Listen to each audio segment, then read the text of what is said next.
Where's your Christmas spirit? Humbug.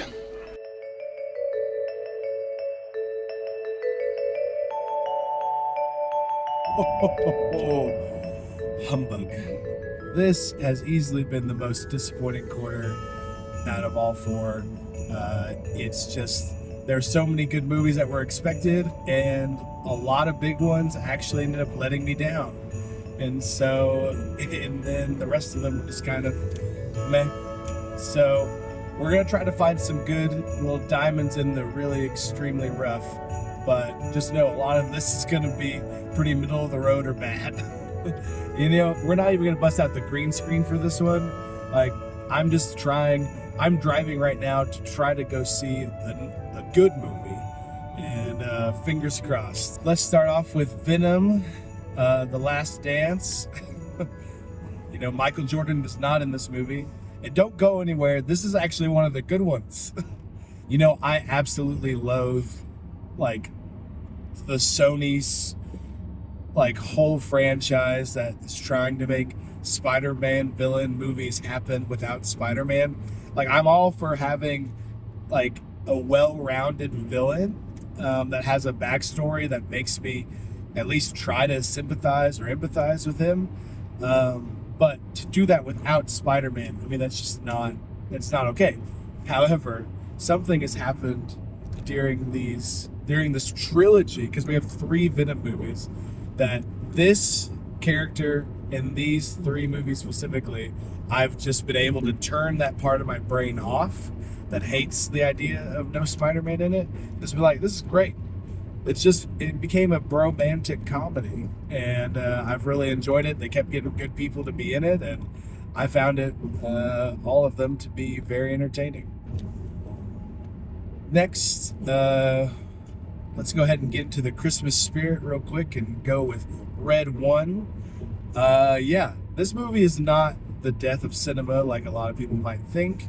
I didn't even actually want to go see this movie, but the stars aligned, and there was a Cinemark across from the hotel that I was staying at. We had a night off because I was working out of state, so me and a buddy went over, and I had a Cinemark gift card, so we saw it for free. It was just the stars aligned. And so we went to go see it and had a great time. Honestly, really charming. I love the new lore. It both harkens to the old, more fairy tale, fanciful lore of Santa while addressing modern Christmas issues and then inside of a rock movie. And I've been getting less and less enthused by any movie that features Dwayne Johnson. I think it's not great. I think he needs to do a little reset on his whole career path. So J.K. Simmons was Santa again, a very Jack Santa. It was hilarious. He obviously fits the role well because he was in Klaus, which is a masterpiece. But yes, yeah. So I don't know. It was great. We laughed a lot. We thought it was very fun. It's a movie that I'm probably going to watch again. I don't know if it's going to be a high demand every Christmas rotation, but it'll definitely be in the picture because I want Amanda to see it. It's really good for the family. So yeah, go check it out. Let's just keep going with The Rock for a second. Lin-Manuel Miranda as a vocal coach was definitely missed when they were making Moana 2. We didn't realize how good we had it with The Rock singing in the first Moana movie until we watched Moana 2 Part 1. And yes, you heard me correct. That is what this movie is called, Moana 2 Part 1. Part 2 will be known by Disney as Moana 3, but it's really Moana 2 Part 2. Because, like so many other movies, they have made half a movie.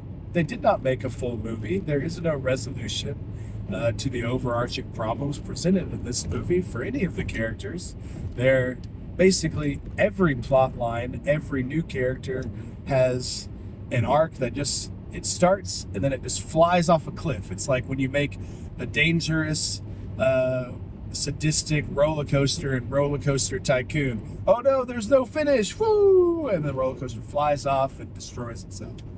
So yeah, that's what you're getting with Moana 2, which was super disappointing. There was no doubt in my mind until I was leaving the theater and I had actually seen it. But leading up to it, there was no doubt in my mind that this was going to be in my top 10. Moana is in my top 10 of Disney movies of all time. Of all time. And this one, I don't even know where it ranks. I'll probably put it right here in my overall list of every movie I've seen this year, but it's low because it's not complete. I actually like some of the songs, no diss to the new composers. I actually did like some of the songs. I just didn't like the rock song. And I love the new characters, but they had nothing going for them. They were plot devices and joke machines. Like there was no well-roundedness to any of the characters. I like them. I like where they're going. They had a good start, but they didn't finish. So I'm hoping Moana 3, but Moana 2 Part 2 really brings it together so I can actually love these characters. And let's go ahead and just hit rock bottom for old Phil. Rock bottom was there was a Lord of the Rings movie. Lord of the Rings, my favorite trilogy of all time. I think can be argued easily one of the number one, if not the number one greatest trilogy of all time. It's a cinematic masterpiece, both in its craft and in its just general story. Obviously, has a great base because Tolkien is a masterclass in writing. But they took Lord of the Rings. They took some appendices, which I'm fine with. I am all about embellishing the appendices and taking stuff from there. I love it. But they did that, and then they made it into animation. Anime specifically, which I'm here for. I love it. I love that idea. I love it. I think animation can do 10 times more than most live action movies. I think it's so great if you take the time and care to execute it. This could have been my number one movie of the year. Very similar to Moana 2, except even more. I'm more predisposed to enjoy this movie. There's so much grace that I could give this movie as a filmmaking experiment that is giving birth to original ideas, which that's all anyone can talk about, even in mainstream normal audiences who just like Fast and Furious movies. It's like there's no original ideas anymore. Even those people, which I am also one of those people, I love Fast and Furious movies, but it's like there's no original ideas. Like this is an original idea, this original thought, and it's just the best word to describe this movie is half-baked. It is half-baked. Like the animation at its functionality is super jarring. It is wonky. It just needs more time in the oven. Like I don't understand. It really it makes me feel more cynical to the Hollywood industry when I watch my heroes, Peter Jackson and Andy Serkis, telling people on the street in walk-up red carpet interviews that this is an amazing film work. Yeah, I want to agree with you, but I can't because the dialogue is choppy. It doesn't feel like the voices are matching the mouths, and it's like the action is good, but it's just like it feels like there's just like the timing is slightly off. Like there's just a little lag, like you're playing a video game.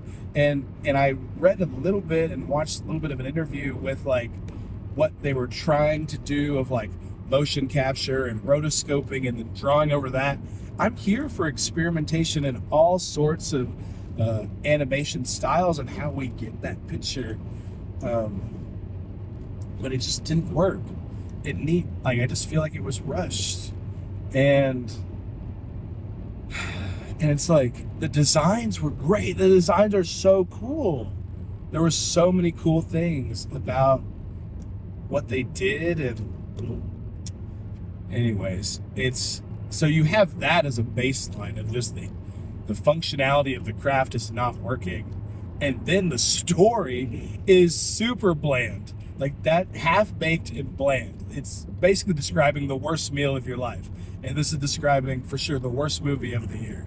And I'm just like there's nothing going for it. It's like the protagonist, it is just like my friend was calling her a Mary Sue, kind of like basically saying she's like a John Doe or a Superman character who can do no wrong. Like she doesn't have any like super goals in her life. She's just naturally good at everything, and there's no real challenge for her.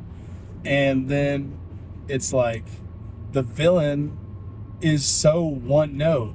It's just like he's super whiny and annoying, and just like you're just like, I don't understand how he's commanding an army, like just as this whiny, like just one like focus who keeps consistently making bad decisions. Like that's just not how Middle Earth works. Like I don't understand. Like I just don't like. So enough about that. Let's take a break and talk about something good. Richard Curtis, who did Love Actually and a bunch of British rom-coms. He wrote 3 children's books, 3 individual children's books, and then he mashed them together into one movie script, and then he made it for an animated movie. So he wrote the screenplay, and then an animator from several big blockbuster animations took it to the director's chair. And it's got Brian Cox as Santa. It's got Bill Nye and several other well-known voice actors in there. But it's on Netflix, and I think it's really charming. I really enjoy it. I like it a lot. It's a very modern, solid Christmas movie. Definitely, this one does make it into the future rotation for me, like every year Christmas movie. I don't really like the title That Christmas, but I really love all of the characters, and it tells a great story, multiple stories intertwining around, and that just celebrating that small town Christmas community life, and it tells the highs and lows in the Christmas season. Gladiator 2, I don't have a lot to say on this movie other than that I enjoyed it. I found it very entertaining. I liked a lot of the visuals, and I think the biggest deal is about this movie is just a vehicle to show how incredible Denzel is, and most everyone knows this, but I guess we needed the reminder because he holds nothing back. I mean, he is doing laps around most people in this movie. And this movie also has a lot of other good actors in it, but it's just every scene is scene stealing, and so even just in his non-verbal facial expressions and mannerisms, he is just doing laps. Overall, I thought it was a good movie. I just don't think I was as overall wowed as I was with the first Gladiator, but still really enjoyed my time, and we'll definitely watch it again. I think I've covered more movies in this than I have in some of my other videos, so I'm going to go ahead and wrap it up there.